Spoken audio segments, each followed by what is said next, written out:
George Foreman s'exprime enfin sur Muhammad Ali, et les fans n'en reviennent pas. Pendant des décennies, George Foreman a fait l'éloge de Muhammad Ali en tant que grand boxeur. Mais cette fois, ce qu'il a dit à propos de son ancien rival a indigné les fans. Foreman a-t-il changé d'avis? Ou existe-t-il une vérité choquante qui n'a pas encore été révélée? Cette histoire rend la communauté de la boxe folle, et vous ne voulez pas la manquer. Le tumulte dans la jungle. Peu de combats dans l'histoire de la boxe ont pesé aussi lourd que le Rumble in the Jungle. Organisé le 30 octobre 1974 à Kinshasa, au Zaïre, aujourd'hui République démocratique du Congo, ce combat n'était pas seulement un championnat des poids lourds, mais aussi un événement culturel et politique. Deux hommes montent sur le ring non seulement pour se battre, mais aussi pour marquer l'histoire de la boxe de leur empreinte. Muhammad Ali, qui veut reconquérir le titre dont il a été dépossédé. Et George Foreman, champion en titre des poids lourds, invaincu et redouté.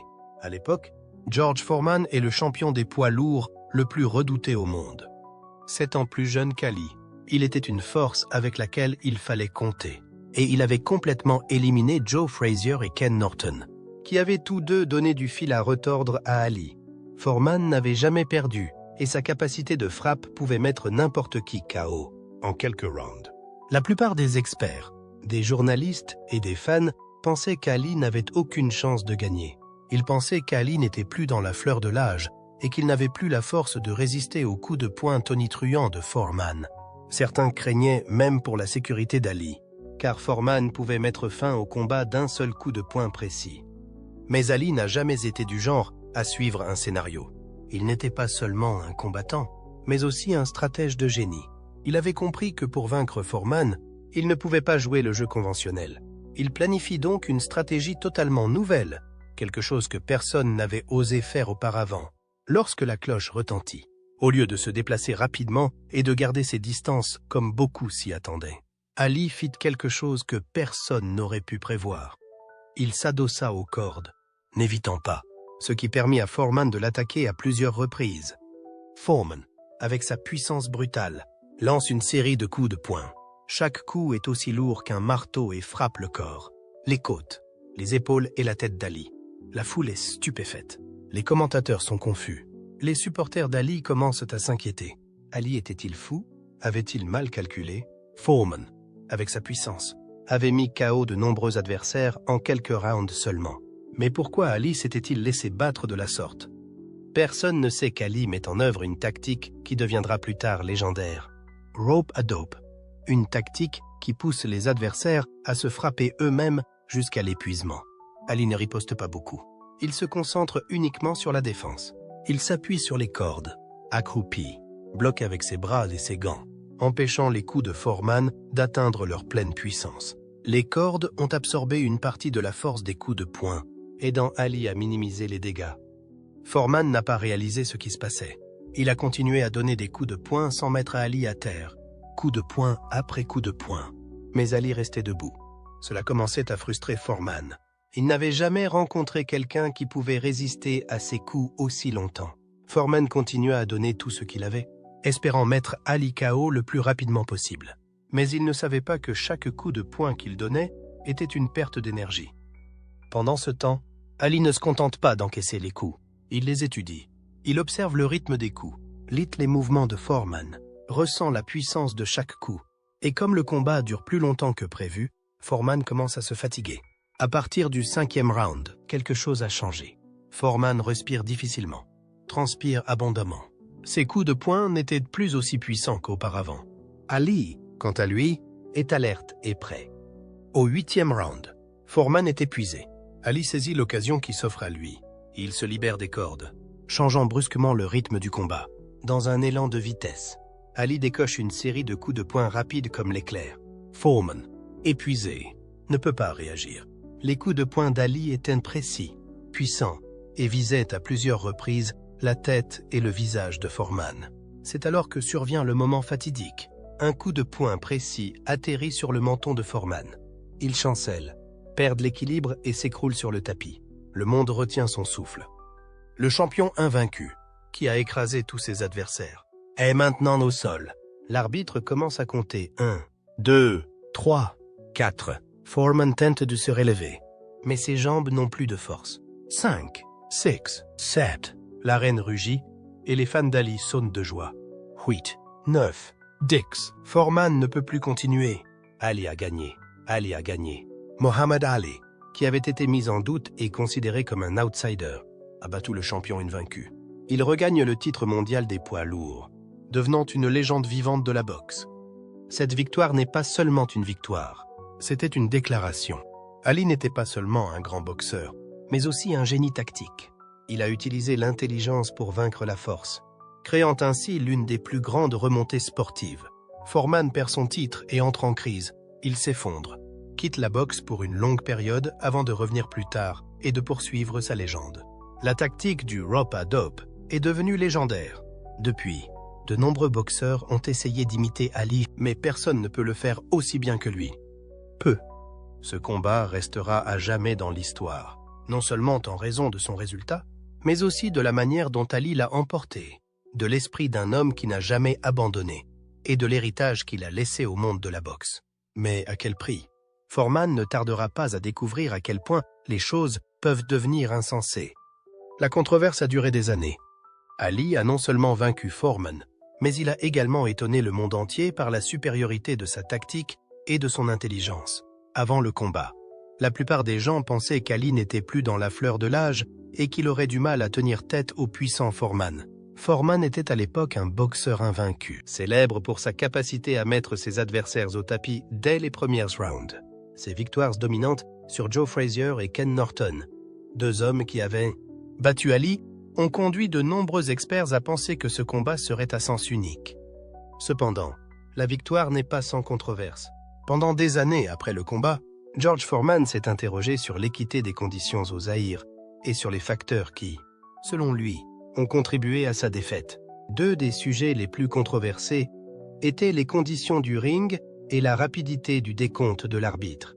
L'une des principales plaintes de Foreman concernait la douceur inhabituelle de la surface du ring. Selon lui, le sol du Zaïre était complètement différent de ce à quoi il était habitué, ce qui l'empêchait de rester sur ses pieds et de donner ses coups les plus puissants. Foreman était connu pour être un frappeur dévastateur, capable de mettre tout le poids de son corps dans chaque coup de poing. Cela nécessitait une surface suffisamment dure pour l'aider à maintenir son équilibre et à générer un maximum d'élan. Cependant, Foreman a déclaré que le sol du Zaïre était trop mou, lui donnant l'impression de frapper dans des sables mouvants.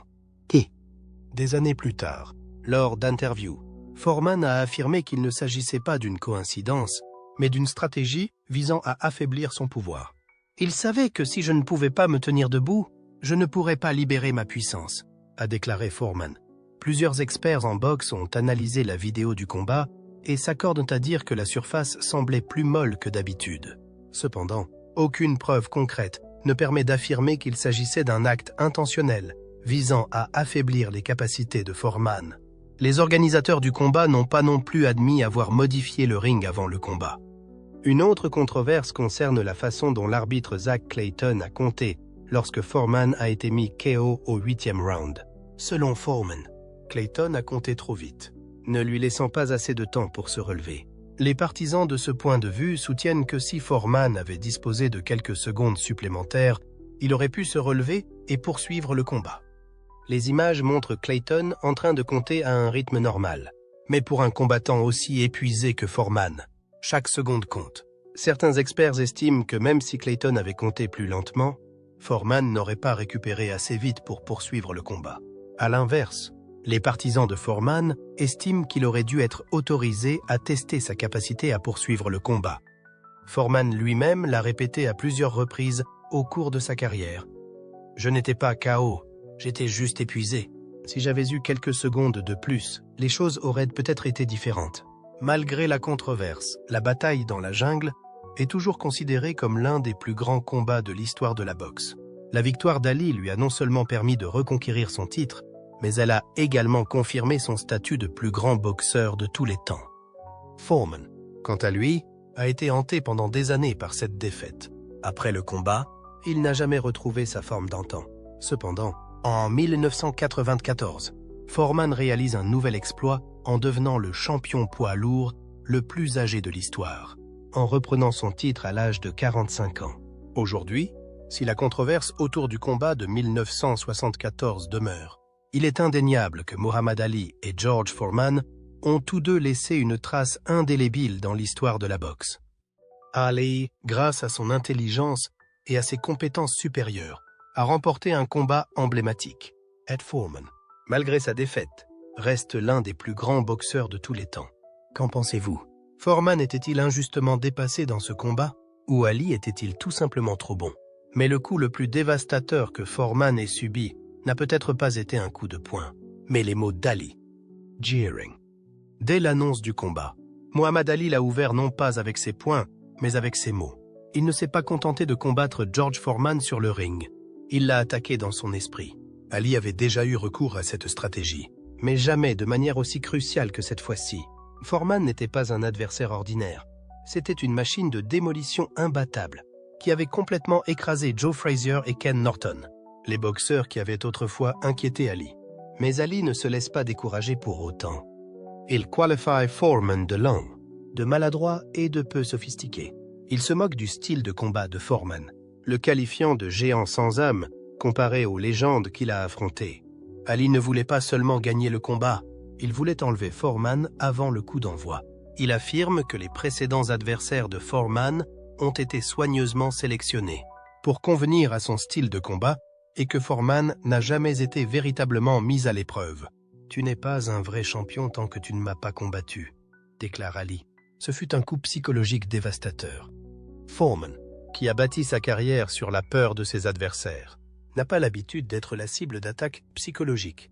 Autrefois, le simple fait de monter sur le ring faisait trembler ses adversaires. Mais Ali n'avait peur de rien. Il rit de Foreman, se moque de lui lors des conférences de presse, danse et plaisante comme s'il s'agissait d'un jeu. Foreman commença à se sentir mal à l'aise, et c'était exactement ce que voulait Ali. Avec le recul, Foreman a admis « J'ai dépensé tellement d'énergie à être en colère contre Ali que lorsque le combat a commencé, j'étais déjà à moitié battu. » Mais ce n'est pas le seul facteur qui a joué en défaveur de Foreman. Il y a une chose à laquelle personne ne s'attendait. Le peuple du Zaïre. Foreman est arrivé en Afrique en s'attendant à être accueilli comme un roi. Après tout, il était un champion. Jeune, forte et invaincu. Mais il apprend rapidement que ce n'est pas le cas. La foule ne l'a pas acclamé. Elle n'a pas rugi en le voyant. Au lieu de cela, il scandait un seul nom. Ali, Bomaye, ce qui signifie Ali. Tuez-le! Ali, toujours maître du spectacle, s'est rapproché des habitants du Zaïre d'une manière que Foreman n'a pas pu faire. Il a passé du temps avec eux, a appris leur langue et s'est intégré à la communauté. Il était un homme du peuple. Foreman, en revanche, était perçu comme un étranger, une force étrangère, un envahisseur. La foule s'est retournée contre lui et Foreman s'est senti plus isolé, plus seul et plus perdu que jamais. « Je n'ai jamais eu l'impression d'être un méchant avant cette nuit-là », admettra-t-il plus tard. Foreman n'a pas seulement été battu physiquement, il a été brisé mentalement. Il est monté sur le ring en guerrier invincible, en légende vivante. Mais à sa sortie, il n'était plus le même, un homme battu, vaincu et humilié. Pendant des années, Foreman a eu du mal à accepter ce fait. Il était rempli d'amertume, nourrissait de la haine et aspirait toujours à une revanche. Mais le temps a une façon de guérir les choses. Peu à peu, Foreman commence à voir le combat différemment. Il n'y voit plus un moment de défaite, mais une leçon de vie. Il en arrive alors à une conclusion surprenante. Perdre contre Muhammad Ali est la meilleure chose qui me soit arrivée. Au fil des ans, la colère a cédé la place à l'admiration, qui s'est finalement transformée en amitié. Ali et Foreman, autrefois rivaux acharnés, sont devenus des amis proches. Lorsque la cloche finale a retenti à Kinshasa, le 30 octobre 1974, ils n'étaient pas amis, mais avec le temps, ils sont devenus des frères. Foreman était monté sur le ring en se croyant invincible, mais lorsqu'il en est sorti, il a changé pour toujours. Et ce n'est pas seulement un combattant qui a changé, c'est un homme. Il évitait de regarder les reprises du combat, convaincu que quelque chose d'injuste s'était produit au Zaïre. Mais en 1981, 7 ans après le Rumble in the Jungle, un journaliste s'est rendu dans son ranch et lui a posé une question simple. Que s'est-il passé en Afrique? George? Un moment de vérité. L'une des options qui s'offrait à George Foreman était de continuer à s'accrocher à des excuses. Il aurait pu blâmer l'arbitre, le ring mo, la chaleur oppressante du Zaïre, ou même les stratégies non conventionnelles de Muhammad Ali depuis le début du combat. Cependant, plutôt que d'essayer de trouver une explication à sa défaite, Foreman a fait quelque chose qu'il n'avait jamais fait auparavant dans sa carrière. Il a fait face à la réalité de la situation. « Je n'ai pas réussi. Il m'a humilié. » Les mots étaient simples, mais pour un combattant si fier de ses exploits, il n'était pas facile d'admettre sa défaite face à Ali. Sa vie avait été remplie de ressentiment, de colère et de soif de vengeance pendant un temps considérable. En revanche, dès qu'il a osé accepter la vérité, quelque chose a changé en lui. Au fil du temps, les sentiments négatifs se sont progressivement dissipés et ont été remplacés par une nouvelle prise de conscience. Ali n'était pas son adversaire. Ali était, en fait, son frère. Au fil du temps, leur relation est passée d'une compétition féroce à une transition progressive. Ce qui avait été une compétition acharnée dans le passé s'est transformé en quelque chose de plus profond et de plus significatif.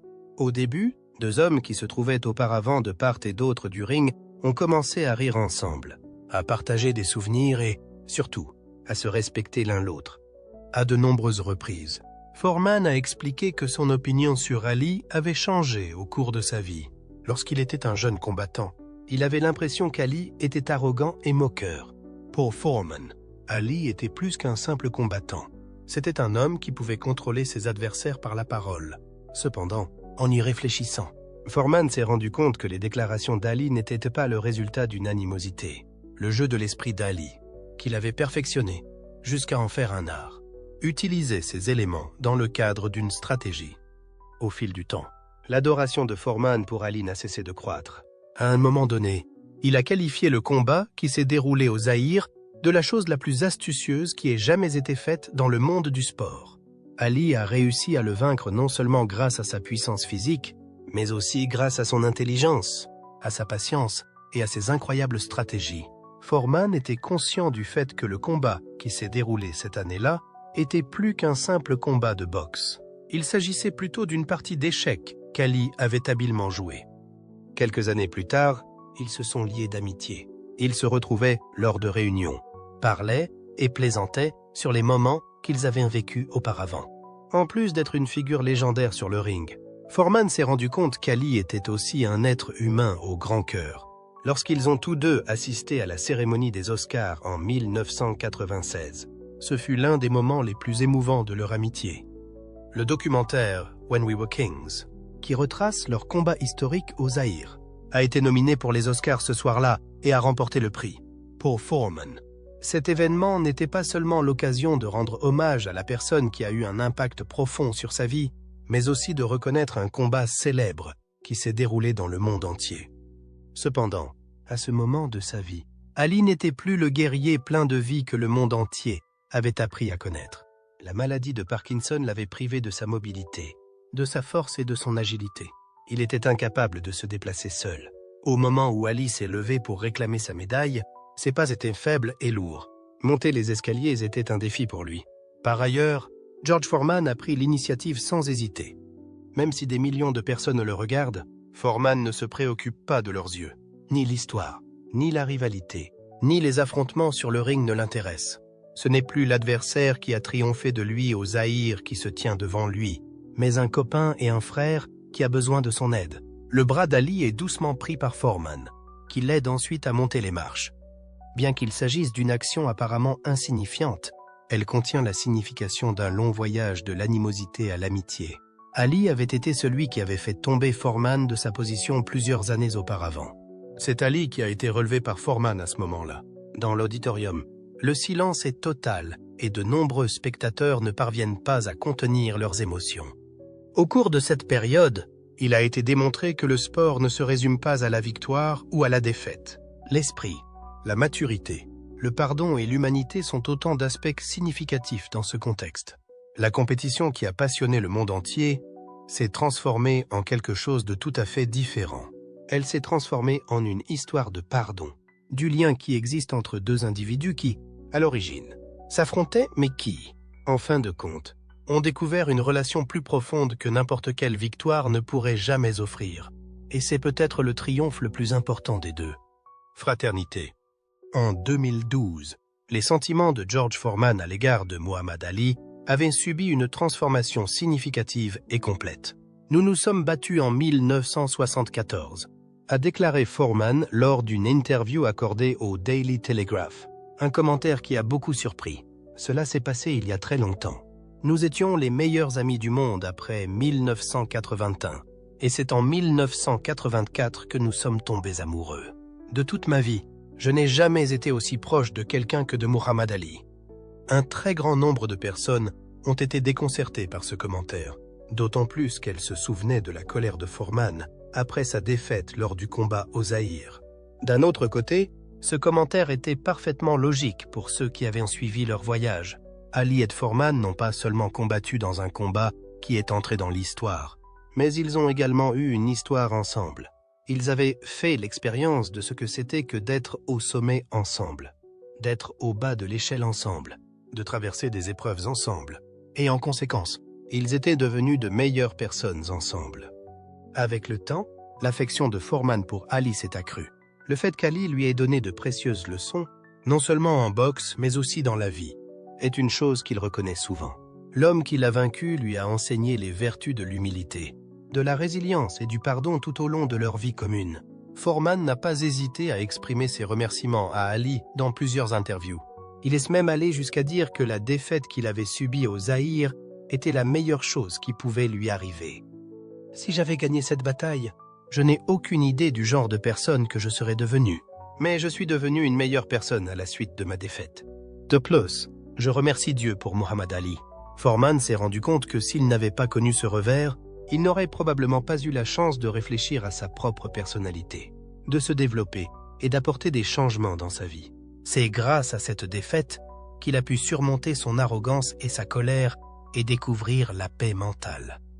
Muhammad Ali, qui luttait depuis très longtemps contre la maladie de Parkinson, s'est malheureusement éteint le 3 juin 2016, à l'âge de 74 ans. Lorsqu'une légende s'éteint, les gens du monde entier sont en deuil. En revanche, George Foreman est peut-être celui qui a ressenti cette perte le plus sincèrement. Alors qu'il parlait de son ami Ali dans une interview émotionnelle qui a eu lieu après le décès d'Ali, Foreman a retenu ses larmes et a déclaré « Muhammad Ali a bouleversé le monde à bien des égards. Il n'était pas seulement un combattant hors pair, mais aussi un être humain remarquable. Je ne l'oublierai jamais, car il a modifié mon caractère et fait de moi une meilleure personne. » Ali n'a pas continué à être l'adversaire de Foreman sur le ring après cette victoire. Après cela, il n'était plus la personne qui lui avait retiré son titre. Pour lui, il était devenu un frère, un confident et un homme qu'il chérissait et respectait. Le lien qui existe entre Ali et Foreman est une démonstration remarquable de la force de l'amitié, ainsi que du pardon et de la maturité.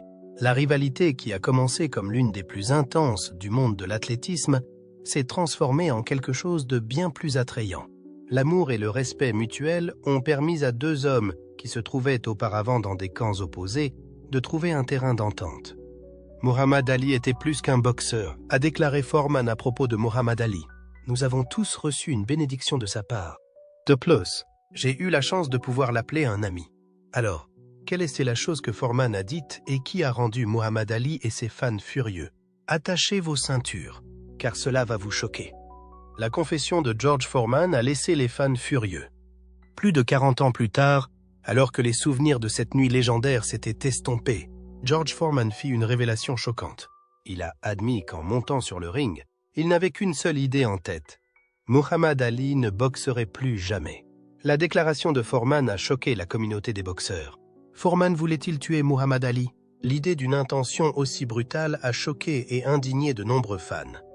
Mais avant que la critique n'explose davantage, Foreman a clarifié « Je n'avais pas l'intention de tuer Ali au sens propre, mais je voulais l'enlever sur le ring. Je voulais frapper Ali avec une telle force qu'il ne se relèverait jamais. Je voulais le briser. » Les paroles franches, audacieuses et non censurées de Foreman ont mis les fans mal à l'aise. Ils n'arrivaient pas à croire que l'ancien champion ait eu l'intention de faire une telle chose à Ali, une grande icône de la boxe. Même Muhammad Ali aurait été choqué par cette révélation. Pour de nombreux fans, c'était le signe que l'arrogance de Foreman n'avait jamais faibli, qu'au fond de lui, il était toujours le même jeune boxeur arrogant qui s'était cru invincible. D'autres pensaient qu'il s'agissait simplement d'une façon pour Foreman de réécrire l'histoire, de se faire passer pour plus redoutable qu'il ne l'était. Foreman, cependant, n'a pas reculé devant la vérité. Il a franchement admis qu'à l'époque, il s'était fait des illusions sur sa grandeur. « J'étais jeune, Ford, et je pensais que j'étais invincible », s'est souvenu Foreman. « J'avais battu tous les hommes qu'on avait mis en face de moi.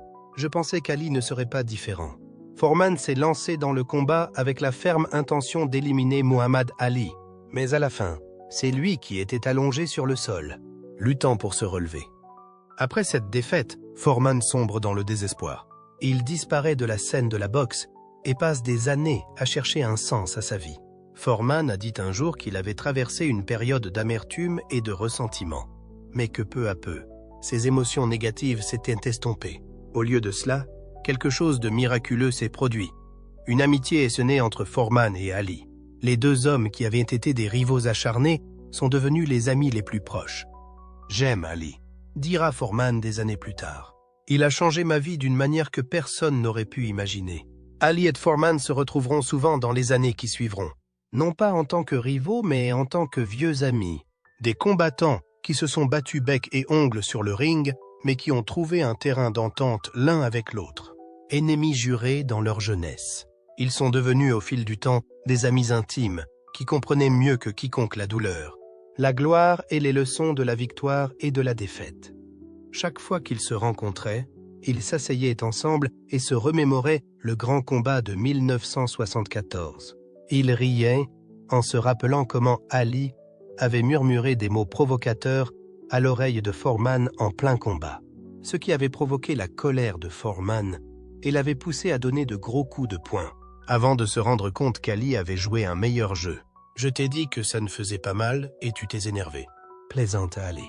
Foreman rit et secoue la tête. « Tu as contrôlé le combat dès les premières secondes. » Ils ont évoqué non seulement le combat, mais aussi les moments passés en dehors du ring. Foreman était un champion fier et puissant, tandis qu'Ali était un maître de la guerre psychologique, sachant toujours comment motiver la foule et contrôler le match. Mais après ce combat, tout a changé. Foreman, qui était monté sur le ring avec l'intention de mettre fin à la carrière d'Ali, s'est rendu compte que c'était Ali qui l'avait changé. Lorsque la maladie de Parkinson a été diagnostiquée chez Ali, Foreman n'est pas resté les bras croisés. Il a toujours pris soin d'Ali et l'a encouragé pendant ces années difficiles. Il ne considérait plus Ali comme un rival, mais comme un ami, un véritable frère. « Ali m'a beaucoup appris », a déclaré Foreman lors d'une interview. Pas seulement sur la boxe, mais aussi sur le fait d'être une meilleure personne. Il était fort non seulement sur le ring, mais aussi dans la vie. Et lorsque Ali est décédé en 2016, Foreman a eu l'impression de perdre une partie de lui-même. Lors des funérailles d'Ali, il a déclaré avec émotion « Aujourd'hui, je n'ai pas seulement perdu un ami, mais un frère. Ali m'a changé d'une manière que personne d'autre n'aurait pu faire. Il m'a appris que la victoire n'est pas tout. Ce qui compte, c'est ce qu'on en apprend. » Foreman est monté sur le ring pour éliminer Ali. Mais à travers tout cela, il est devenu l'une des personnes qui aimaient le plus Ali. Et c'est ce qu'il y a de plus merveilleux dans leur histoire. Les deux adversaires les plus féroces sont devenus les amis les plus proches. Un témoignage du pouvoir du pardon, du respect et de l'amitié qui transcendent toutes les frontières. La bataille de la jungle était plus qu'un match de boxe. C'est une histoire de stratégie, de détermination et d'humilité. Elle a marqué l'ascension d'une légende, Muhammad Ali, et le tournant d'un guerrier, George Foreman. Plus important encore, c'était plus qu'un combat pour une ceinture de champion. C'était le début de quelque chose de plus grand. Une amitié éternelle que ni le temps ni la rivalité ne pourraient briser. Muhammad Ali était plus qu'un grand boxeur. C'était une icône, une légende. Un homme qui a changé le monde en dehors du ring. De ses premières années en tant que jeune Cassius Clay à Louisville, dans le Kentucky, à son ascension en tant que The Greatest, l'héritage d'Ali perdure, transcendant les frontières du sport, de la politique et de la culture. L'héritage immortel de Muhammad Ali. Muhammad Ali possédait un style de combat unique qui combinait vitesse, technique et tactique psychologique magistrale. Il n'était pas seulement un combattant puissant, mais aussi un artiste sur le ring, avec sa célèbre citation « Flotter comme un papillon, piquer comme une abeille », Ali a transformé la boxe d'un sport de force en un véritable sport de combat. Ali a transformé la boxe d'un sport de force en un véritable art, sa capacité à se déplacer rapidement, à esquiver les coups avec brio et à donner de puissants coups de poing lui a permis de remporter de nombreuses victoires retentissantes, en battant des légendes telles que Sonny Liston, Joe Frazier, George Foreman et Ken Norton. Des matchs historiques tels que The Fight of the Century avec Frazier, Rumble in the Jungle avec Foreman ou Thrilla in Manila n'étaient pas de simples matchs de boxe, mais sont devenus des symboles de volonté, de persévérance et d'esprit martial. Mais Ali n'était pas seulement un bon boxeur. Il avait un charisme particulier, une confiance rare dans le monde du sport. Les poèmes qu'il lisait avant le match, les déclarations audacieuses et les joutes verbales avec ses adversaires n'étaient pas seulement des tactiques psychologiques, mais aussi la preuve d'un esprit prêt à relever tous les défis. Non seulement il était un champion sur le ring, mais Ali était aussi un combattant infatigable pour la justice. En 1967, alors que la guerre du Vietnam faisait rage, il a refusé d'être incorporé, déclarant « Je n'ai aucun problème avec les Viet Cong. Aucun d'entre eux ne m'a jamais traité de nègre. » Cette décision a coûté cher à Ali. Il est déchu de son titre de champion et interdit de combat pendant 3 ans, le sommet de sa carrière. Au lieu de céder à la pression, Ali est resté fidèle à ses opinions, devenant une icône des droits de l'homme et de la lutte contre la guerre. Finalement, après des années de batailles juridiques, la Cour suprême des États-Unis a déclaré Ali innocent, lui permettant de reprendre sa carrière de boxeur. Mais le plus remarquable est qu'il n'a pas perdu le respect de ses fans. Au contraire, sa ténacité et son courage ont fait de lui un héros. Il a prouvé que la victoire ne vient pas seulement de coups puissants, mais aussi de la persévérance et de l'intégrité. Muhammad Ali n'est pas seulement un modèle dans le domaine du sport, mais aussi une source d'inspiration pour de nombreuses générations à venir. Des champions tels que Mike Tyson, Lennox Lewis et Floyd Mayweather le considèrent tous comme un pionnier, un monument à admirer. La légende du basketball Michael Jordan a déclaré un jour « Muhammad Ali a été la première personne à me faire comprendre qu'un athlète peut être plus grand que son sport. » Ali est également une source d'inspiration pour les activistes sociaux et les dirigeants du monde entier. Il a utilisé sa notoriété pour lutter en faveur de l'égalité raciale, des droits de l'homme et de la paix. Le moment le plus mémorable est probablement celui de 1996, lors des Jeux olympiques d'Atlanta, où Ali, bien que souffrant de la maladie de Parkinson, a tenu la torche olympique d'une main tremblante, illuminant tout le stade et des millions de cœurs à travers le monde. Ce n'était pas seulement un rituel sportif, mais aussi un puissant symbole de persévérance, de volonté et d'esprit inépuisable.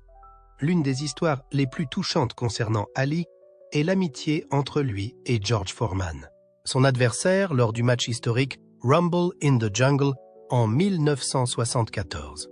Après avoir été battu par Ali et avoir perdu le championnat, Foreman est tombé dans la dépression pendant de nombreuses années.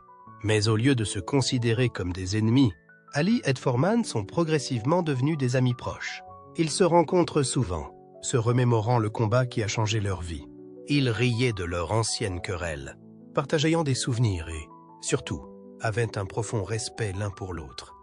Lorsqu'Ali a été diagnostiqué avec la maladie de Parkinson, Foreman a toujours été là pour le soutenir. Et quand Ali est décédé en 2016, Foreman a déclaré avec tristesse qu'il avait perdu un frère, quelqu'un qui lui a enseigné la plus grande leçon de sa vie. Gagner n'est pas tout. Ce qui est plus important, c'est ce que vous en apprenez. George Foreman a déclaré un jour qu'après le Rumble in the Jungle, il avait compris la leçon la plus importante que lui avait donnée Muhammad Ali. La victoire n'est pas tout. Ce qui est plus important, c'est ce que vous en apprenez. Que pensez-vous de l'amitié entre Ali et Foreman après des années d'affrontements féroces? Y a-t-il une leçon à tirer de leur histoire qui vous passionne le plus? Faites-nous part de vos réflexions dans la section des commentaires ci-dessous. Nous serions ravis de vous entendre. Et n'oubliez pas d'aimer la vidéo et de vous abonner à la chaîne pour des mises à jour plus intéressantes. Merci. Et rendez-vous dans les prochaines vidéos.